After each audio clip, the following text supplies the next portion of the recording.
तो programme visible और invisible portion start करते हैं। जैसे प्रोग्राम विजिबल रजिस्टर जो है ना, प्रोग्राम विजिबल रजिस्टर, ये क्या है, directly used in the instruction. उन्हें हम प्रोग्राम जैसे directly used in the instruction, ये जो प्रोग्राम विजिबल रजिस्टर होते हैं वो डायरेक्टली यूज होते हैं इंस्ट्रक्शन में। और कैन प्रोग्राम और कस्टमाइज बाय द यूज़र, मतलब यूज़र जो है इनको प्रोग्राम और कस्टमाइज कर सकता है। प्रोग्राम और can customize by the user, customize by the user. ठीक, तो क्या हो रहा होगा कि जो यूज़र है वो इनको प्रोग्राम भी कर सकता है, मतलब इनकी वैल्यू को चेंज भी कर सकता है और अपनी तरह से जो भी वैल्यू डालनी हो वो कर सकते हैं। इसलिए इन्हें क्या बोलते हैं, प्रोग्राम विजिबल, मतलब ये विजिबल होते हैं यूज़र को, इनकी वैल्यू को चेंज भी कर सकता है। और जनरली ये है ना यूज होते हैं during application programming, during application programming, जो प्रोग्राम विजिबल वाला पोर्शन है। इसका बुक में इतना ही गिवन है, इतना पोर्शन। और फिर है प्रोग्राम इनविजिबल वाला पोर्शन। अब प्रोग्राम जितने भी सेगमेंट रजिस्टर है ना वो कंटेन करते हैं, मतलब सेगमेंट रजिस्टर में अभी हमने देखा कि जो प्रोटेक्टेड मोड होगा उसमें सेगमेंट रजिस्टर में कुछ चेंजेस होते हैं। उसमें क्या होता है कि एक सेलेक्टर होता है जो कि सेलेक्ट करता है डिस्क्रिप्टर को। ठीक, हमने फिर उसका जो चेंज पोर्शन था उसका हमने डायग्राम देखा था, जो ये रहा, ये वाला डायग्राम जो था, नहीं ये, हाँ ये वाला जो डायग्राम था ये हमारा सेगमेंट रजिस्टर का डायग्राम था। इसमें 13 बिट का सेलेक्टर हो गया, TL बिट होगी और RPL हो गया। ठीक, अब एक और थी कि फिर उसके बाद क्या था, जैसे सेलेक्टर ने सेलेक्ट करा डिस्क्रिप्टर को, अब डिस्क्रिप्टर को सेलेक्ट करा तो फिर वही था, डिस्क्रिप्टर का डायग्राम भी ये था, ये बना दिया था मैंने, दिखा दिया था। ठीक, इसके बाद मैंने फिर अब प्रोग्राम इनविजिबल में क्या होगा ना कि सेगमेंट रजिस्टर में कुछ portion segment program invisible register के लिए भी होगा। अब ये पोर्शन क्या करेगा, इस पोर्शन को हम कैश मेमोरी कहेंगे। ठीक, segment register contain portion of program invisible. ठीक, each segment register contain portion of program invisible register, उसको हम क्या कहेंगे, उसको कहेंगे कैश मेमोरी, कैश मेमोरी। ठीक, अब जो कैश मेमोरी है ये क्या काम करेगा, मतलब एनी मेमोरी जो कि कैश वो है कोई भी मेमोरी जो कि स्टोर करती है कुछ इन्फॉर्मेशन। ठीक, तो यहाँ पे क्या होगा, कैश मेमोरी हमारी डिस्क्रिप्टर टेबल की इंफॉर्मेशन को स्टोर कर रही होगी। अब इसका एक एग्जांपल ले रहा हूँ मैं, जैसे कि हमने क्या करा, नया सेगमेंट नंबर डाला, मतलब सेगमेंट रजिस्टर में कुछ वैल्यू आई और कुछ वर्क होना,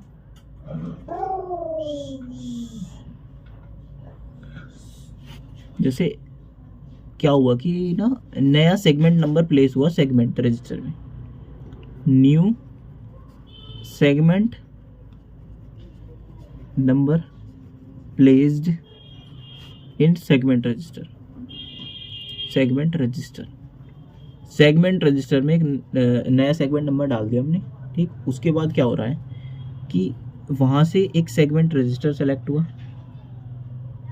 ठीक, और सेगमेंट रजिस्टर में क्या होगा कि वही एक पोर्शन होगा सेलेक्टर वाला, वो सेलेक्ट करेगा डिस्क्रिप्टर को और एक डिस्क्रिप्टर टेबल को हमने एक्सेस कर लिया। ठीक, अब डिस्क्रिप्टर टेबल को हमने एक्सेस कर लिया। ठीक, डिस्क्रिप्टर टेबल को एक्सेस कर लिया। अब क्या हुआ, डिस्क्रिप्टर टेबल को हमने एक्सेस कर लिया एक बार, फिर हम अपना प्रोग्राम इनविजिबल पोर्शन में उसे लोड कर देंगे, load it in PI, program invisible portion में लोड कर दिया। अब क्या हो रहा है ना, जब तक नया सेगमेंट नंबर नहीं आएगा दोबारा से, तब तक हमारा जो प्रोग्राम है वो डिस्क्रिप्टर टेबल को बार बार मेमोरी में नहीं ढूंढेगा, वो क्या करेगा, कैश मेमोरी ने उसे ऑलरेडी लोड कर लिया है, तो वो वहाँ से डिस्क्रिप्टर उठाएगा और अपना वर्क करेगा। बस यही था सेगमेंट नंबर का मतलब जो प्रोग्राम इनविजिबल पोर्शन का यूज़, कि इसमें कैश मेमोरी होगी। कैश मेमोरी क्या करती है? कैश मेमोरी थोड़ी टाइम तक कुछ इन्फॉर्मेशन को स्टोर करके रखती है टेम्परेरीली, ठीक। अब इसका वही है कि नया सेगमेंट नंबर जैसे ही आएगा तो डिस्क्रिप्टर को एक्सेस करेंगे, वही कि डिस्क्रिप्टर टेबल से सेलेक्टर क्या करेगा, सेलेक्ट करेगा डिस्क्रिप्टर को डिस्क्रिप्टर टेबल से।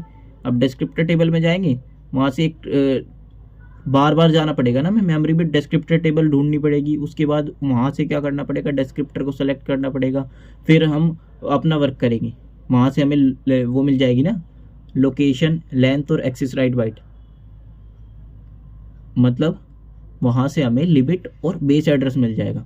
उससे हम क्या कर लेंगे, किसी भी पर्टिकुलर मेमोरी लोकेशन पे चले जाएंगे, ठीक। यही हो रहा था ना अभी तक।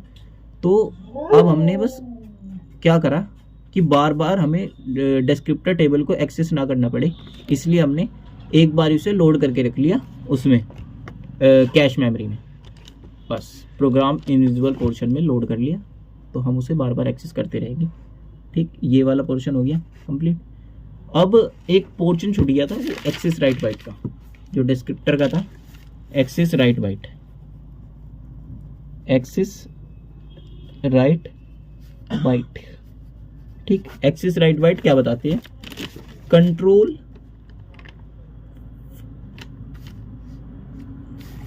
कंट्रोल्स हाउ सेगमेंट फंक्शन, कैसे कोई सेगमेंट फंक्शन करेगा, वो हमारा एक्सेस राइट बाइट कंट्रोल करेगी, ठीक। और ये ना पूरा कंट्रोल दे देता है, एक्सेस राइट बाइट मतलब पूरा कंट्रोल दे देता है सेगमेंट पे। Allow complete control over segment, ठीक। अब जैसे कंट्रोल हाउ सेगमेंट फंक्शन, इसका मतलब क्या है कि सपोज करो कि कोई सेगमेंट ना अपनी जो उसकी डायरेक्शन ऑफ ग्रोथ है उससे कोई सपोज करो कुछ भी वैल्यू होगी, उसकी डायरेक्शन ऑफ ग्रोथ जो है उससे वो बियॉन्ड अपनी लिमिट से ग्रोथ दिखाता है, तो क्या होगा कि एक्सेस राइट बाइट प्रोग्राम में प्रोटेक्शन फॉल्ट ला देगी और वहाँ पे क्या होगा, प्रोग्राम रुक जाएगा। बस ये होगा कि एक्सेस राइट बाइट वही है, अगर कोई सेगमेंट कोई मिसबिहेव करता है या फिर वो अपनी ग्रोथ से ज़्यादा ग्रो करता है वो अपनी लिमिट से, तो वहाँ पे प्रोटेक्शन फॉल्ट आ जाएगा एक, बस, ठीक। और फिर था हमारा वही, वो मैंने बता दिया था कि रिपीटेडली हम सेम पोर्शन को एक्सेस करते रहेंगे। डिस्क्रिप्टर टेबल को अगर एक बार कैश मेमोरी में लोड कर लेंगे अब GDTR एंड LDTR, ये दो है रजिस्टर है। GDTR का काम क्या है?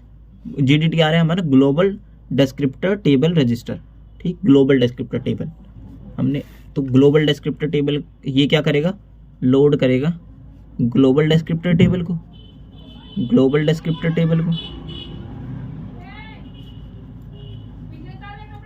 ठीक। और ये क्या करेगा, लोड करेगा हमारा लोकल डिस्क्रिप्टर टेबल को, लोकल डिस्क्रिप्टर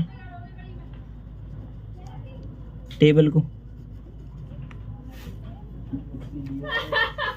वैसे तो देख सेलेक्टर क्या होता है, सेलेक्ट कर रहा था ग्लोबल या लोकल डिस्क्रिप्टर टेबल को, लेकिन उनके मिड में कौन होगा, मिड में पहले ग्लोबल डिस्क्रिप्टर टेबल रजिस्टर होगा। रजिस्टर के थ्रू होती है कम्युनिकेशन माइक्रो प्रोसेसर में जो भी हो रही हो, तो उसमें क्या होगा कि अगर हमें लोकल डिस्क्रिप्टर टेबल को एक्सेस करना है तो उसके लिए रजिस्टर होगा, ग्लोबल डिस्क्रिप्टर टेबल एक्सेस करना है तो उसके लिए भी रजिस्टर होगा। जैसे ग्लोबल डिस्क्रिप्टर टेबल रजिस्टर क्या कर रहा होगा, लोड कर रहा होगा ग्लोबल डिस्क्रिप्टर टेबल को, और लोकल डिस्क्रिप्टर टेबल लोड कर रहा होगा लोकल डिस्क्रिप्टर टेबल को, ठीक। अब ये क्या है, नहीं ये भी हमारा लोड करेगा ग्लोबल डिस्क्रिप्टर टेबल को, दोनों ही ग्लोबल डिस्क्रिप्टर टेबल को लोड कर रहे होंगे, ठीक। अब जो ये वाला क्या है, लोकल डिस्क्रिप्टर वो ग्लोबल डिस्क्रिप्टर टेबल को लोड करेगा, इसका काम हो गया खत्म। फिर उसमें वही होगी लिमिट और बेस एड्रेस होगा, उसके थ्रू हम डिस्क्रिप्टर पे पहुंच जाएंगे, ठीक। लेकिन local descriptor table global descriptor table को लोड क्यों कर रहा है, क्योंकि क्या होता है कि लोकल डिस्क्रिप्टर टेबल का जो एड्रेस है वो ग्लोबल डिस्क्रिप्टर टेबल के पास होता है, इसलिए पहले ग्लोबल डिस्क्रिप्टर टेबल को लोड करता है, फिर ग्लोबल डिस्क्रिप्टर टेबल में जाता है उस ग्लोबल डिस्क्रिप्टर के पास जिसके पास लोकल डिस्क्रिप्टर टेबल का एड्रेस होता है। ठीक, तो उसके पास जाएगा और क्या करेगा कि लोकल ग्लोबल डिस्क्रिप्टर टेबल से उस डिस्क्रिप्टर से एड्रेस लेगा जिसके पास क्या होगा, ग्लोबल डिस्क्रिप्टर टेबल, वो लोकल डिस्क्रिप्टर टेबल का रजिस्टर का एड्रेस होगा, लोकल डिस्क्रिप्टर टेबल का क्या होगा, एड्रेस होगा।